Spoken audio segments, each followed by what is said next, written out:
نقول بيننا وبينكم السلف، بيننا وبينكم الكتب. كان أحمد يقول البدع بيننا وبينكم الجنائز. Aleykümselam və rəhmətullahi və bərəkatuh. Deməli, qardaş, Mü'təzilə əqidəsində olan əl-mənzilatu beynəl-mənziləteyn qaydası haqqında soruşdu. Həmçinin Əraf surəsi 54-cü ayə haqqında soruşdu ki, yəni Mü'təzilər bunu dəlil gətirirlər. Daha doğrusu Əraf surəsi 46-cı ayə haqqında. Ümumiyyətlə, Mü'təzilə əqidəsi bilirsiniz ki, qardaşlar, batıl firqələrdən biridir. Və Mü'təzilə əqidəsinin əsaslarından 5 əqidələrin əsasları var. Əqidələrinin 5 əsası var. Və ən birincisi təvhiddir. Və ikincisi adillik. Üçüncüsü əl-mənzilatu beynəl-mənziləteyn, qardaşın soruşduğu qayda. Dördüncüsü əl-va'd vəl-va'id. Beşincisi əl-əmru bil-ma'ruf və nəhy anil-munkar. Yəni bu əl-mənzilatu beynəl-mənziləteyn qaydası hansı ki Vasıl ibn Ata ilə Həsən Basri arasında olan ixtilafdan yaranan bir qaydadır. Və bu qaydada deyilir ki, yəni əl-mənzilatu beynəl-mənziləteyn nə deməkdir? Yəni iki yol arasında olan bir mənzilə, bir yol. İki mənzilə arasında olan bir mənzilə. İki dərəcə arasında olan bir dərəcə, məsələn belə. Bu iki dərəcə də nədir? Möminlə kafir arasında olan üçüncü bir dərəcə fasik dərəcəsi. Yəni Mu'təzilə əqidəsi deyir ki, hukmul fasik fid-dunya leysə bi mu'min və la bi kafir.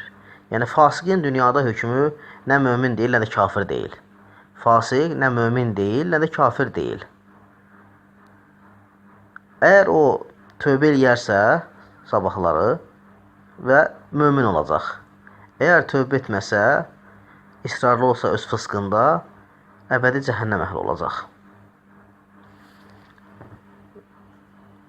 Və bu Mü'təzilə əqidəsinin batıl etiqadlarından biridir. Əhl-i sünnə etiqadına zid olan bir etiqaddır, batıl etiqaddır. Və əhl-i sünnə deyir ki, fasik mömin müsəlmandır, yəni asi müsəlmandır. Lakin kafir deyil, nə də üçüncü bir mənzilə deyil. Və burada ayədə deyilir ki, وَبَيْنَهُمَا حِجَابٌ وَعَلَى الْأَعْرَافِ رِجَالٌ يَعْرِفُونَ كُلًّا بِسِيمَاهُمْ وَنَادَوْا أَصْحَابُ الْجَنَّةِ أَنْ سَلَامٌ عَلَيْكُمْ لَمْ يَدْخُلُوهَا وَهُمْ يَطْمَعُونَ. Yəni ayədə Allah Subhanahu taala deyir ki, hər iki tərəfin arasında pərdə və səddin üzərində hər kəsi simasından tanıyan insanlar olacaqlar ki, onlar cənnət əhlini səsləyib sizə salam olsun deyəcəklər. Halbuki özləri çox istədikləri halda belə cənnətə girə bilməyəcəklər. Yəni burada pərdə cənnət əhli ilə cəhənnəm əhli arasındadır. Necə İbn Kəthir rahmehullah buyurur ki, bu ayənin təfsirində. Və deyir ki, Allah Subhanahu wa ta'ala zikr edir burada cənnət əhli ilə cəhənnəm əhlinə olan xitabı. Hansı ki, cəhənnəm əhli cənnət əhlinə xitab eləyəcək və deyəcək sizə salam olsun. Hansı ki, onların arasında bir maniyə olacaq, bir pərdə olacaq və cəhənnəm əhlinin cənnətə girə bilməməsi haqqında bir maniyə. Yəni, biri-birini görəcəklər, lakin cəhənnəm əhli cənnətə girə bilməyəcək. Lakin onları görəcəklər. Necə ki, məsələn, bu haqda Mücahid deyir ki, hicabun beynəl cənnəti və nər. Yəni, burada ə'raf nədir? Ə'raf deyir kəlməsi və aləl ə'raf ricalun. Ə'raf deyir nədir? Cənnətlə cəhənnəm arasında olan bir pərdədir. Bir maniyədir.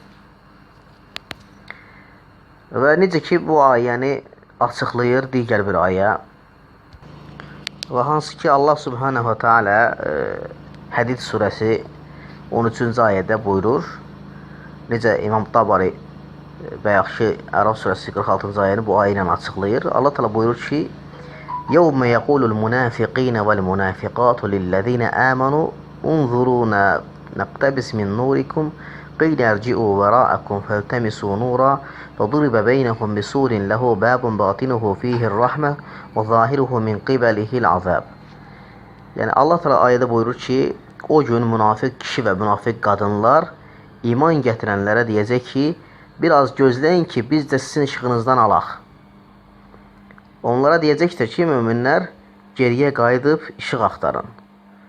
Yəni nur axtarın özünüzə. Onların arasına içəri tərəfdən mərhəmət, çöl tərəfdən əzab olan qapılı bir sədd çəkiləcəkdir. Bir maneə çəkiləcəkdir. Yəni möminlərlə münafiqlər arasına.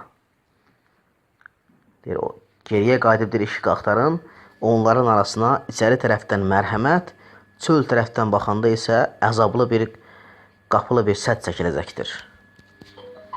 Yəni bu ayədə onu göstərir ki, yəni burada Əraf cənnət əhli ilə cəhənnəm əhli arasında olan bir maneədir, bir pərdədir. Yəni Mü'təzilə əqidəsi də bunu batil tərəfə yönəldərək, yozaraq, yəni ayəni doğru düzgün anlamadan və ayəni başqa bir tərəfə təvil ediblər, yozublar. Allah bir daha doğrusun.